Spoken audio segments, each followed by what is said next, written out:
Friends, welcome to Kavitha சமையலறை. இன்னைக்கு நம்ம பார்க்க போகிற ஸ்பெஷல் ரெசிபி நல்ல மொறு மொறுன்னு ஒரு பக்கா டேஸ்டியான மசால் வடை. டீ டைம் ஸ்நாக்குக்கு ஒரு பெஸ்ட்டான சாய்ஸுங்க. அதே சமயம் மீல்ஸோட பரிமாறக்கும் ரொம்ப நல்லாயிருக்கும். விசேஷ நாட்களில் வடை பாயாசத்தோடு தான் நம்ம கண்டிப்பாக சமைப்போம். இங்கே நான் உங்களோட ஷேர் பண்ணிக்கிற ரெசிபி ரொம்ப ஸ்பெஷலுங்க. இந்த ரெசிபியை நான் மைசூரில் கற்றுக்கிட்டேங்க. இந்த மசால் வடைக்கு வேண்டிய ஃபேமஸாக இருக்கிற ஒரு டீ கடை, அந்த வடை மாஸ்டர்கிட்ட இருந்து இந்த ரெசிபியை கற்றுக்கிட்டேன். சான்ஸே இல்லை, செம்ம டேஸ்ட்டு, நல்ல மொறுமொறுப்பாக வரும். நான் நிறையா வாட்டி வீட்டில் செஞ்சு பார்த்துட்டு தான் இந்த ரெசிபியை உங்களோட ஷேர் பண்ணிக்கிறேன். அவர் ஒரு 4 சீக்ரெட் டிப்ஸை வடை செய்யறதுக்கு சொல்லி கொடுத்தாரு. ஸோ அந்த டிப்ஸை தான் இன்றைக்கி உங்களோட ஷேர் பண்ணிக்கிறேன். நீங்களும் மிஸ் பண்ணாமல் ட்ரை பண்ணி பாருங்கள். நல்ல மொறுன்னு ஒரு பக்கா டேஸ்டியான மசால் வடையை நீங்கள் கண்டிப்பாக டேஸ்ட்டு பண்ணுவீங்க. வாங்க ரெசிபி எப்படின்னு பார்க்கலாம். ஃபஸ்ட்டு ஸ்டெப்பாக நம்ம வடைக்கு பருப்பு ஊற வச்சிடலாங்க. நான் இங்கே கடலைப்பருப்பு எடுத்துருக்கிறேன்.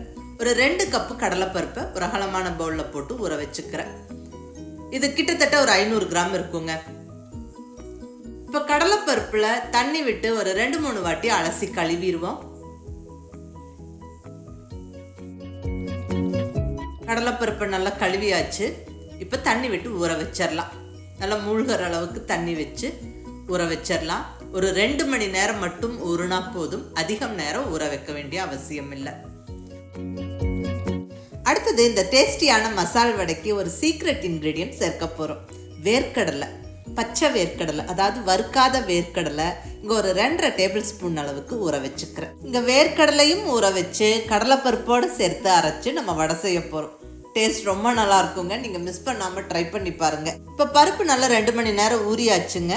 பாருங்கள், நல்ல ஊறி ரெடியாக இருக்குது. இப்போ இதை சுத்தமாக தண்ணியை வடிச்சிட்டு நம்ம அரைச்சிக்கணும். அடுத்தது, நம்ம ஊற வச்சுருந்த வேர்க்கடலையும் ஊறி ரெடியாக இருக்குது. இது ரெண்டுமே நம்ம ஒன்றா சேர்த்து தான் அரைக்க போகிறோம். கடலைப்பருப்பும் வேர்க்கடலையும் தண்ணியை வடித்து எடுத்து வச்சாச்சுங்க. இப்படி வடிதட்டில் போட்டு வச்சுட்டா சுத்தமாக தண்ணி வடிஞ்சிரும். கண்டிப்பாக இந்த மாதிரி சுத்தமாக தண்ணியை வடித்து எடுத்துட்டு தாங்க அரைக்கணும். அப்போ தான் வடை நல்லா மொறுன்னு வரும். ஸோ இப்போ இங்கே பருப்பெல்லாம் ரெடி. மசாலா பொருட்கள் எல்லாம் சேர்த்து நம்ம அரைக்க ஸ்டார்ட் பண்ணிடுவோம். இங்கே மிக்ஸி ஜாரில் ஒரு 5-6 பீஸ் பட்டை எடுத்துருக்கிறேன். பாருங்கள், சின்ன சின்ன பீசஸாக பட்டையை உடச்சி வச்சுருக்கிறேன். அது இப்போ சேர்த்துக்கிறேன். அடுத்ததாக 1 டீஸ்பூன் அளவுக்கு சோம்பு, கூடவே 1 டீஸ்பூன் சீரகம். இது கூட காரத்துக்கு 5 பச்சை மிளகாய் சேர்த்துக்கிறேங்க. பச்சை மிளகாவோட ஃப்ளேவர் இந்த மசால் வடைக்கு ரொம்ப நல்லாயிருக்கும். இது கூட ஒரு 2 வரமிளகாவும் சேர்த்துக்கிறேன். இதுவும் ரொம்ப நல்லாயிருக்கும் இப்படி கலந்து சேர்க்கும் போது. அடுத்ததாக ஒரு 5-6 பல் பூண்டு, கூடவே ஒரு 1.5 இன்ச் அளவுக்கு இஞ்சியை தோல் சீவி சின்ன சின்ன பீஸாக கட் பண்ணி சேர்த்தாச்சு. அடுத்ததாக ஒரு கொத்து ஃப்ரெஷ்ஷான கருவேப்பிலை. அடுத்தது ஒரு சீக்ரெட் இன்க்ரீடியன்ட், தேங்காய், துருவின தேங்காய் ஒரு 4 டேபிள் ஸ்பூன் அளவுக்கு சேர்த்துக்குவாங்க. மசால் வடை செய்யும் போது இப்படி தேங்காய் சேர்த்து நம்ம அரைச்சி செய்யும் போது டேஸ்ட் வேற லெவலில் இருக்கும். நல்ல மொறுன்னு வரும். மிஸ் பண்ணாமல் ட்ரை பண்ணி பாருங்க. இப்போ இந்த மசாலா பொருட்களோட 2 கைப்பிடி அளவுக்கு ஊறின பருப்புகளை சேர்த்து நல்லா கொஞ்சம் பருப்பருன்னு அரைச்சிப்போம். பாருங்க, இந்த அளவுக்கு அரைச்சிக்கணும். ரொம்ப நைஸாக அரைச்சிடக்கூடாது. ஜஸ்ட் விட்டு விட்டு அப்படியே 2-3 சுத்துக்கு ஓட்டி எடுங்க. இப்போ பருப்பருன்னு ஆயிரும். இந்த அளவுக்கு அரைச்சா மட்டும் போதும். இப்போ இதை எடுத்து அகலமான பவுலில் சேர்த்துருவோம். அடுத்தது, மீதி இருக்கிற பருப்புகளையும் ஒரு 2 தடவையாக போட்டு அரைச்சி எடுத்துக்கணும். அதே மாதிரி ரொம்ப நைஸாக வலுவலுன்னு அரைக்கக்கூடாது. கொஞ்சம் ஓரளவுக்கு கொஞ்சம் பருப்பருன்னு அரைச்சிக்கோங்க. இந்த அளவுக்கு. இப்போ எல்லா பருப்பையுமே அரைச்சாச்சுங்க. இப்போ கம்ப்ளீட்டாக அரைச்சாச்சு. பிசைறதுக்கு வசதியாக ஒரு அகலமான பவுலில் சேர்த்தாச்சு. இப்போ மீதி இருக்கிற பொருட்களை சேர்த்துருவோம்.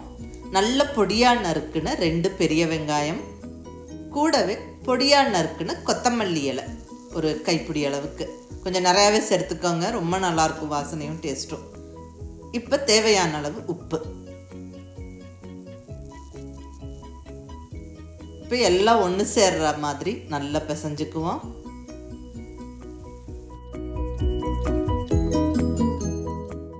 பாருங்க, இந்த அளவுக்கு நல்லா பக்குவமாக அரைச்சி எல்லா பொருளும் சேர்த்து ஒன்றா பிசைஞ்சாச்சு. இப்போ இதை எடுத்து நம்மளுக்கு தேவையான அளவுக்கு உருண்டை பிடிச்சிக்கலாம். இப்படி முன்னாடியே உருண்டை பிடிச்சி எடுத்து வச்சுக்கிட்டோம். டக்குன்னு நம்ம வடை தட்டி எண்ணெயில் பொரிச்சு எடுத்துக்கலாம். ஸோ ஃபஸ்ட்டே எப்படி உருண்டை பிடிச்சி வச்சுக்கோங்க. தேவையான அளவுக்கு சின்னதாக வடை வேணும்னா சின்ன சைஸ் உருண்டை பிடிங்க. ஓரளவுக்கு மீடியமாக வேணும்னா மீடியம் சைஸ். நான் இங்கே ஒரு மீடியம் சைஸ் உருண்டைக்கெல்லாம் பிடிச்சாச்சு. நான் இங்கே 2 தட்டில் இப்படி வடை மாவை சின்ன சின்ன உருண்டைகளாக பிடிச்சி எடுத்து வச்சாச்சு. ஸோ பொரிக்கிறதுக்கு வடை மாவு ரெடி. நீ நம்ம தட்டி எண்ணெயில் போடணும். இங்கே பொரிக்கிறதுக்கு தேவையான அளவு எண்ணெயை நல்லா அடிகனமான கடாயில் விட்டு நல்லா பாயில் பண்ணியாச்சு.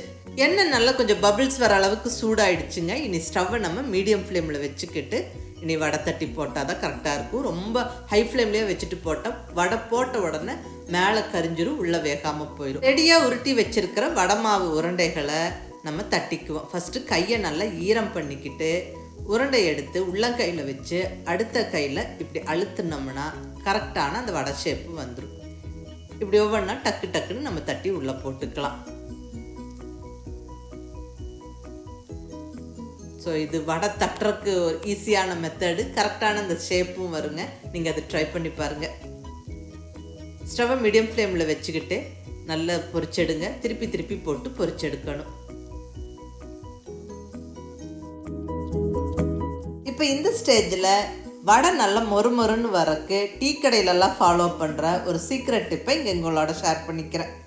அதாவது வடை நல்லா ஒரு 75% குக் ஆகி கொஞ்சம் கோல்டன் ப்ரௌன் கலர் வந்ததுக்கப்புறம் நம்ம இந்த வடையை எண்ணெயிலேருந்து வெளியே எடுத்துடுறோம். கொஞ்ச நேரம் ஆற விட்டுட்டு திரும்பவும் எண்ணெயில் போட்டு நம்ம ஃப்ரை பண்ணி எடுக்கிறோம்.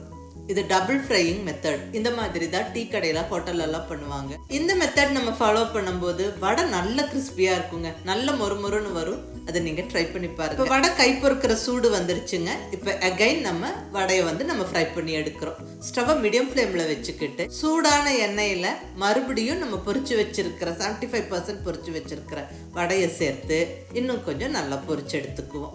திருப்பி திருப்பி போட்டு கலர் இன்னும் கொஞ்சம் நல்ல ஒரு கோல்டன் ப்ரௌன் கலர் வர்ற வரைக்கும் நம்ம பொரிச்சு எடுத்துப்போம். ஸ்டவ்வை கண்டிப்பாக மீடியம் ஃப்ளேம்லேயே வச்சுக்கோங்க. பாருங்கள், வடை நல்லா பொரிஞ்சிருச்சு. நல்ல அந்த அழகான அந்த கோல்டன் ப்ரௌன் கலர் வந்தாச்சு. இனி அவ்வளோதாங்க. நம்ம இதை எண்ணெயை வடித்து வெளியே எடுத்துடலாம். அவ்வளோதாங்க. நல்ல மொறுன்னு ரொம்ப சுவையான மசால் வடை, டீ கடை மசால் வடை ஜம்முன்னு ரெடி ஆயிடுச்சுங்க. இது டீ டைம் ஸ்நாக்குக்கு ஒரு பெஸ்ட்டான சாய்ஸு. நீங்கள் மிஸ் பண்ணாமல் இந்த 4 சீக்ரெட் டிப்ஸை ஃபாலோ பண்ணி செஞ்சு பாருங்கள். ஒரு பர்ஃபெக்ட் டீ கடை மசால் வடையை நீங்கள் டேஸ்ட் பண்ணுவீங்க. நல்ல மொறுன்னு இருக்கும். நல்ல ஒரு இன்ட்ரெஸ்டிங்கான டேஸ்ட்டோடு இருக்கும். நீங்கள் மிஸ் பண்ணாமல் இந்த 4 டிப்ஸை ஃபாலோ பண்ணுங்கள். அதாவது வடைக்கு பருப்பு அரைக்கும் போது வேர்க்கடலையும் ஊற வச்சு அரைச்சிக்கோங்க. தேங்காயும் சேர்த்துக்கோங்க. அந்த பர்ஃபெக்டான ஸ்பைசஸ் எல்லாம் சேர்த்து மசாலா அரைச்சிக்கோங்க. பருப்பருன்னு அரைச்சிக்கோங்க. உள்ளங்கையில் வச்சு வடை தட்டுங்க. நல்ல பர்ஃபெக்டான ஷேப் வரும். அதுக்கப்புறம் டபுள் ஃப்ரையிங் மெத்தட் யூஸ் பண்ணுங்கள். நல்ல மொறுன்னு வரும். ஸோ ஒரு இன்ட்ரெஸ்டிங்கான டேஸ்ட்டோட ஒரு பர்ஃபெக்ட் கிறிஸ்பி டீ கடை மசால் வடை சாப்பிடணுன்னா கண்டிப்பாக இந்த ரெசிபியை நீங்கள் ட்ரை பண்ணி பாருங்கள். ரொம்ப நல்லாயிருக்கும். பாராட்டு நிச்சயம். செஞ்சு பார்த்துட்டு எப்படி இருந்ததுன்னு உங்கள் ஃபீட்பேக் சொல்லுங்கள். பிடிச்சிருந்தா லைக் பண்ணி, ஷேர் பண்ணி, கமெண்ட் பண்ணுங்கள். கவிதா சமையலறை சப்ஸ்கிரைப் பண்ணி என்னுடைய மற்ற ரெசிபிஸும் வீடியோஸும் பாருங்கள். தேங்க்யூ.